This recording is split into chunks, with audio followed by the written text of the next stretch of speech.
নমস্কার, আমি অমিত। এই মুহূর্তে রয়েছি টালিভাটা থেকে। সরাসরি দেখতেই পাচ্ছেন কুমোর বাসন দুদিকে বসেছে। আর আমি এখন দাঁড়িয়ে রয়েছি টালিভাটা ঠিক বাস স্টপের সামনে। আর এদিকটা তোমাদেরকে ফুল বাগানটা ঘুরিয়ে দেখাচ্ছি। দেখুন ফুল বাগানের কত নতুন নতুন ফুল এসেছে। এখান থেকে পেয়ে যাবেন সব রকম ফুল গাছ থেকে নিয়ে সব কিছু। সকাল হতেই এখানে ভিড় জমে যায় ক্রেতা বিক্রেতাদের। দেখুন চারিদিকে একবারে টাটকা সবজির সমাহার। মাঠ থেকে সরাসরি আসা বেগুন, পটল আর টাটকা পালং শাকের গন্ধে বাতাস ম ম করছে।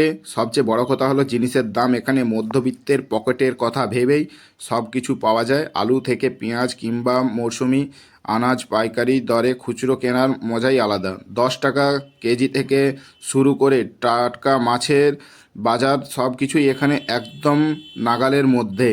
শুধু কি সবজি, মশলাপাতি থেকে শুরু করে নিত্য প্রয়োজনীয় সব গৃহস্থালির জিনিস এখানে নতুন নতুন স্টক নিয়ে হাজির। কোয়ালিটি নিয়ে কোনো কথা হবে না, আর দাম শুনলে আপনিও অবাক হবেন। বাজারের শেষ প্রান্তে এসে দেখুন কেমন জমজমাট পরিবেশ। আমি তো ঘুরছি আর ব্যাগ ভর্তি করছি। আপনারা কবে আসছেন? সত্যি বলতে আমাকে গ্রাম বাংলার হাট বাজার খুবই ভালো লাগে ঘুরে ফিরে বাজার করতে। হয় এইখানে 5 টাকা কম, হয় সেদিকে 5 টাকা বেশি, এই নিয়ে খুব সুন্দর লাগে আমাকে বাজার করতে। ব্যাগ ভর্তিও হয়ে যায় বাজার করতে করতে। এটা নেবো না সেটা নেবো।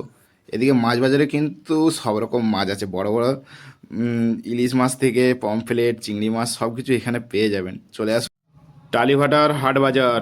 সত্যি খুব সুন্দর লাগলো। আপনারা বলুন কেমন